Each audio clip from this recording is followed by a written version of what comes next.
Saludos, ¿cómo están en esta oportunidad? Compartiremos, aprenderemos, recordaremos y escucharemos la narrativa de la carta de Dios a Pablo, al conocido apóstol Pablo, apóstol Paul, San Paul en algunos idiomas, conocido anteriormente como Saulo de Turquía o Saulo de Tarso, nación actual de Turquía. Algunas acotaciones o detalles de estas narrativas.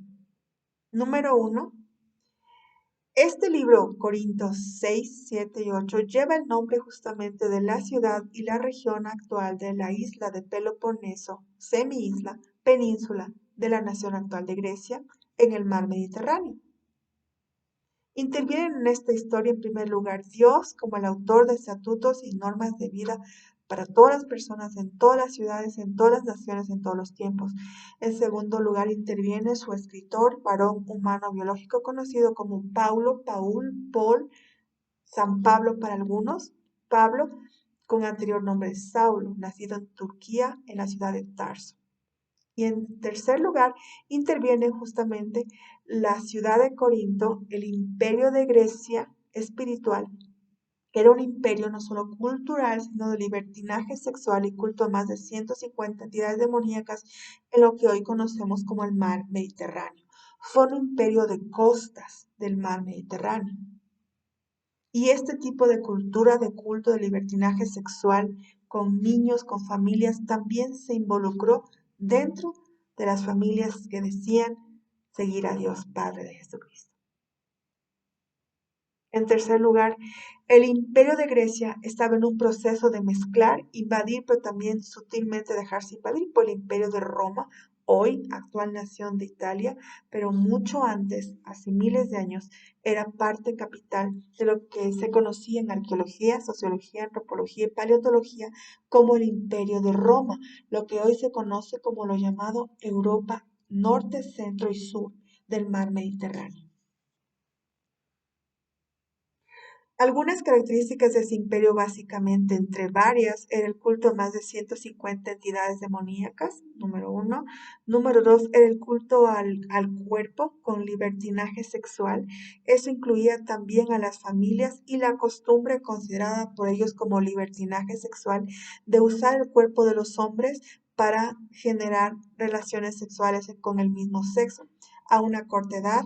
En cambio, con las niñas eran prácticamente obligadas a casarse posteriormente con militares a los 15 años.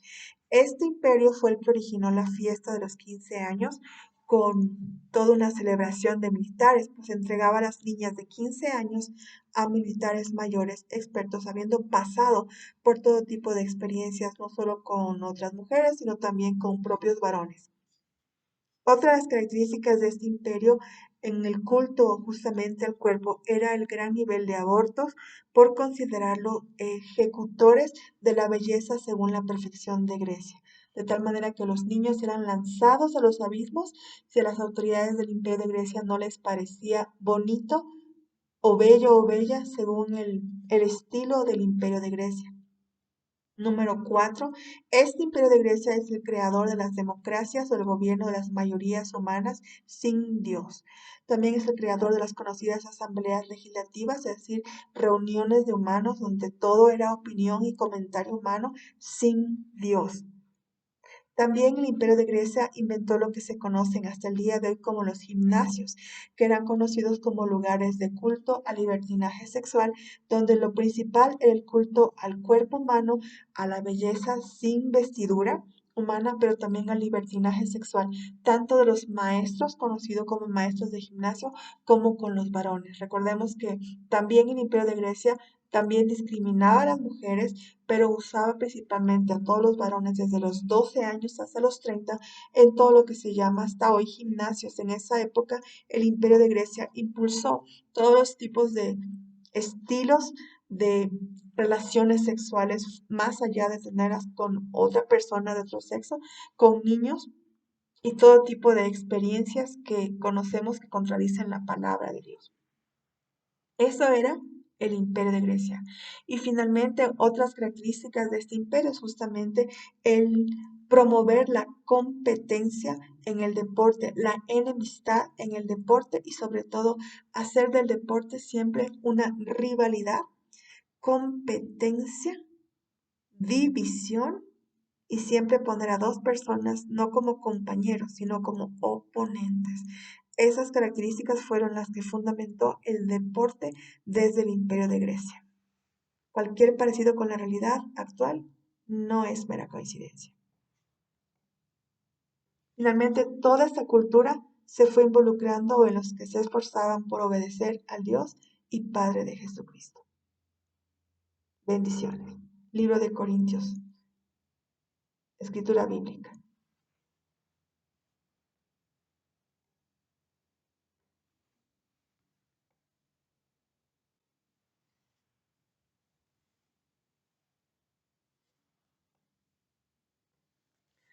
¿Se atreve alguno de ustedes cuando tiene algo contra su prójimo a ir a juicio ante los incrédulos y no ante los santos?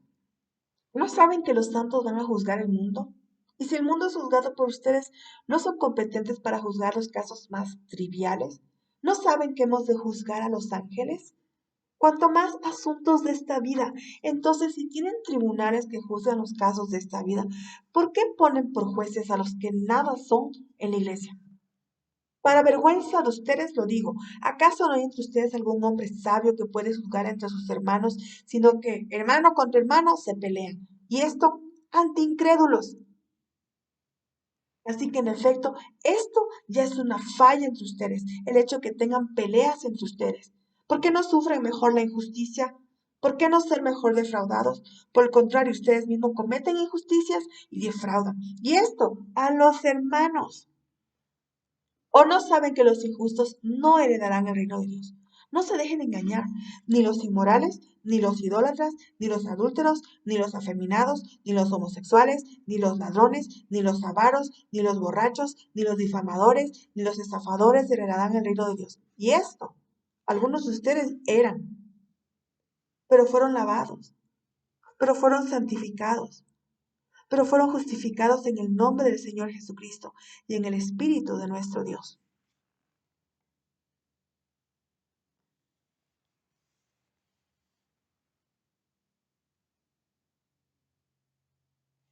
Grecia usa el cuerpo para libertinaje.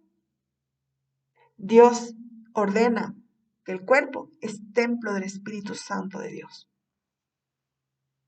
Habla Pablo, escribiendo. Todas las cosas me son lícitas, pero no todas me convienen. Todas las cosas me son lícitas, pero yo no me voy a dejar dominar por ninguna. Los alimentos son para el estómago y el estómago para los alimentos, pero Dios destruirá los dos. Pero el cuerpo no es para la fornicación, sino para el Señor, y el Señor es para el cuerpo. Y Dios que resucitó al Señor, también nos resucitará a nosotros mediante su poder. ¿No saben que sus cuerpos son miembros de Cristo? ¿Tomaré acaso los miembros de Cristo y los haré miembros de una ramera? De ningún modo. ¿O no saben que el que se une a una ramera es un cuerpo con ella? Porque Él dice, los dos vendrán a ser una sola carne. Pero el que se une al Señor es un espíritu con Él. Huyan de la fornicación. Todos los demás pecados que un hombre comete están fuera del cuerpo, pero el fornicario peca contra su propio cuerpo. ¿O no saben que su cuerpo es templo del Espíritu Santo, que está en ustedes, el cual tienen de Dios y que no son suyos? Pues por precio ustedes han sido comprados. Por tanto, glorifiquen a Dios en su cuerpo y en su espíritu, los cuales son de Dios.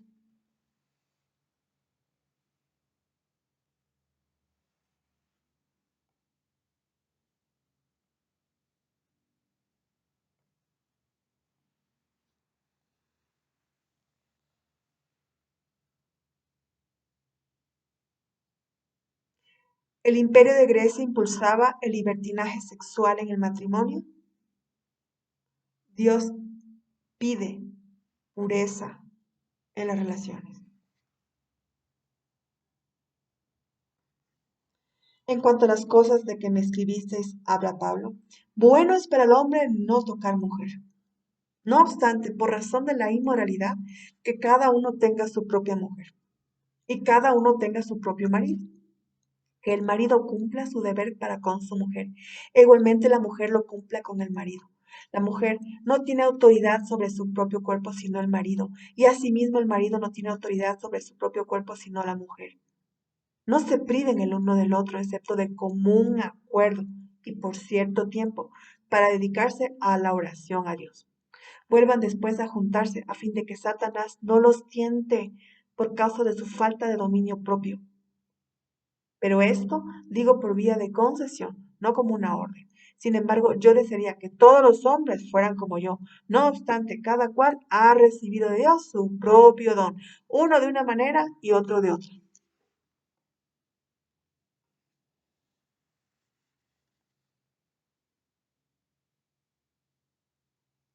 Estados civiles, solteros y casados. A los solteros y a las viudas digo que es bueno para ellos si se quedan como yo.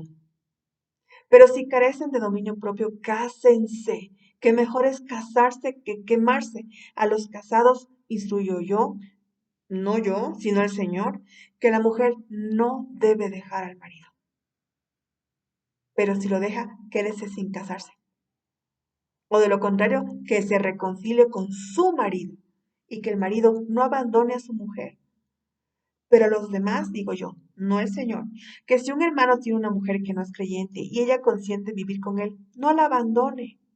Y la mujer cuyo marido no es creyente y él consiente en vivir con ella, no abandone a su marido. Porque el marido que no es creyente es santificado por medio de su mujer y la mujer que no es creyente es santificada por medio de su marido creyente. De otra manera sus hijos serían inmundos, pero ahora son santos. Sin embargo, si el que no es creyente se separa, que se separe. En tales casos el hermano o la hermana no están obligados, sino que Dios nos ha llamado para vivir en paz. Pues ¿cómo sabes tu mujer si salvarás a tu marido? ¿O cómo sabes tu marido si salvarás a tu mujer?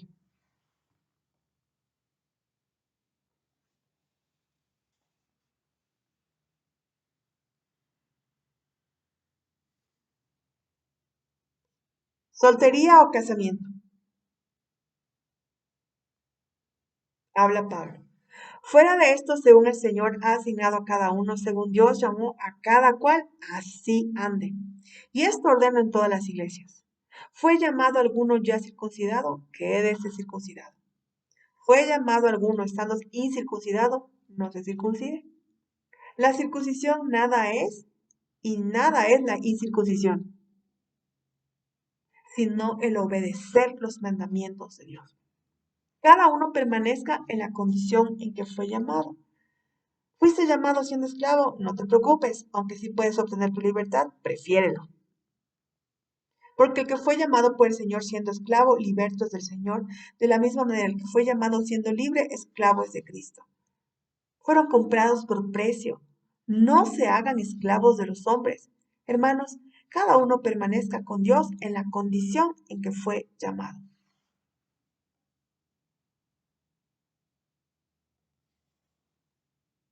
¿Soltería o casamiento? En cuanto a las doncellas, no tengo mandamiento del Señor, pero doy mi opinión como el que habiendo recibido la misericordia del Señor es digno de confianza. Creo pues que esto es bueno en vista de la presente aflicción, es decir, que es bueno que el hombre se quede como está. ¿Estás unido, mujer? No procures separarte. ¿Estás libre de mujer? No busques mujer. Pero si te casas, no has pecado. Y si una doncella se casa, no ha pecado. Sin embargo, ellos tendrán problemas en esta vida y yo se los quiero evitar. Mas esto digo, hermanos, el tiempo ha sido cortado, de modo que de ahora en adelante los que tienen mujer sean como si no la tuvieran, y los que lloran como si no lloraran, y los que se regocijan como si no se regocijaran, y los que compran como si no tuvieran nada, y los que aprovechan el mundo como si no lo aprovecharan plenamente, porque la apariencia de este mundo es pasajera. Mas quiero que estén libres de preocupación. El soltero se preocupa por las cosas del Señor. ¿Cómo puede agradar al Señor? Pero el casado se preocupa por las cosas del mundo, de cómo agradar a su mujer, y sus intereses están divididos. Y la mujer que no está casada y la doncella se preocupan por las cosas del Señor, para ser santas tanto en cuerpo como en espíritu. Pero la casada se preocupa por las cosas del mundo, de cómo agradar a su marido. Y esto digo para vuestro propio beneficio, no para ponerle restricción, sino para promover lo que es honesto y para asegurar su constante devoción al Señor.